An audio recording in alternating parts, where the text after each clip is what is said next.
Alors le rôle du chargé de mission, c'est d'établir pour les clients, donc on a deux typologies de clients, les diagnostiqueurs et les désamianteurs, une stratégie de prélèvement d'échantillonnage pour différentes typologies de chantier.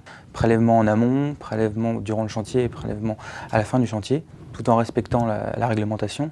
Et la deuxième typologie, c'est de créer des stratégies pour de caractérisation de processus. Ça correspond au retrait d'un matériau par une technique avec des moyens de protection. C'est la définition du processus. Nous, on établit une stratégie en définissant le nombre de points de prélèvement qui vont être à mettre en place, la durée et de quelle manière les échantillons vont être analysés. Donc le technicien vient le matin dans notre bureau, nous indique quelle prestation il va réaliser dans la journée. Il a les stratégies directement reçues sur son téléphone.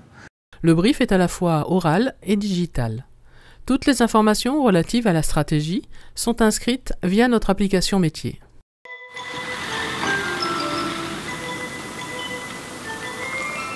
Sur site, le technicien évalue si la stratégie de prélèvement qu'on lui a fournie est en adéquation avec la réalité du terrain.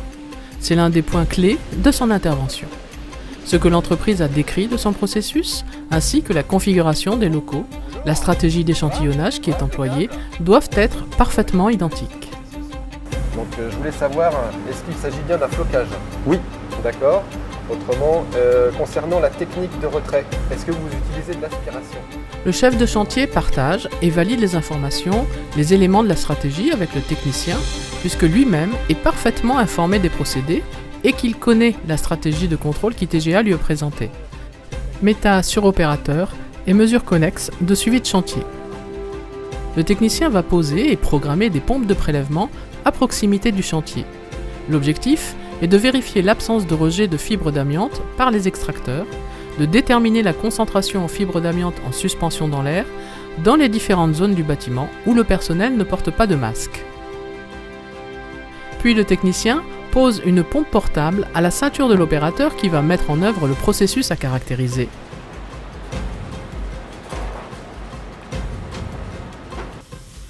Le technicien observe l'intégralité des opérations et reste dans la zone le temps de la vacation des opérateurs. À la fin de la vacation, il récupère la pompe de prélèvement ainsi que toutes les pompes statiques qu'il a préalablement posées, si leur durée d'exposition est suffisante. Revenu de leur mission de prélèvement d'air, le technicien terrain dépose ses filtres dans l'un des laboratoires ITGA accrédités COFRAC-essai, selon les consignes de la planification. Il communique toutes informations utiles au chargé de mission. Arrivés au laboratoire, les échantillons sont enregistrés. Les méthodes sont bien rodées puisqu'ITGA est un acteur majeur du prélèvement et de l'analyse d'air depuis 1994. Pour déterminer si l'échantillon contient ou non de l'amiante et à quelle concentration, il faudra faire une analyse sur un META, microscope électronique à transmission analytique.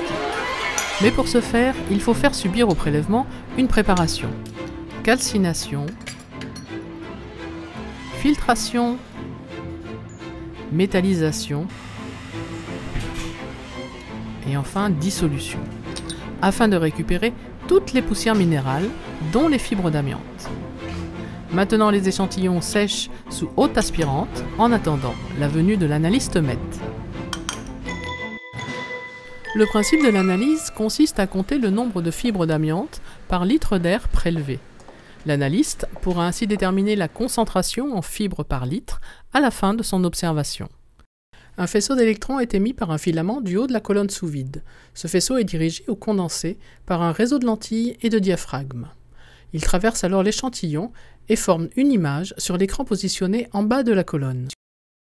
La première étape d'observation s'effectue à faible grandissement. On aperçoit le découpage de la grille en forme de carreau.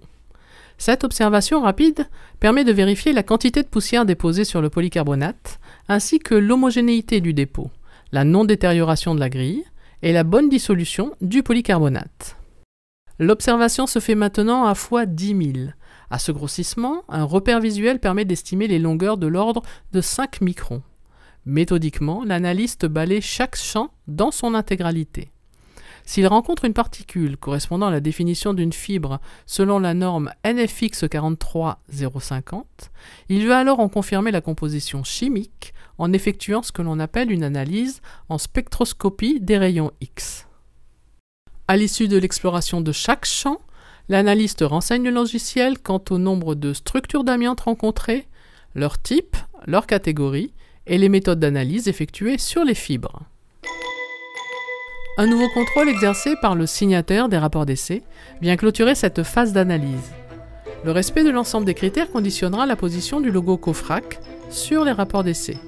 Le service de validation des rapports d'analyse est un passage obligé de contrôle qualitatif des résultats. À l'issue de la réalisation des prestations de stratégie d'échantillonnage, de prélèvement d'air et de comptage des fibres d'amiante dans l'air prélevé, c'est-à-dire une fois que tous les résultats en lien avec une stratégie donnée sont connus, le laboratoire établit un rapport final. Celui-ci permet d'apprécier le choix de la stratégie de prélèvement et d'apporter au client des éléments de compréhension et d'interprétation des résultats obtenus. Cette étape constitue le bouclage de la mission du laboratoire.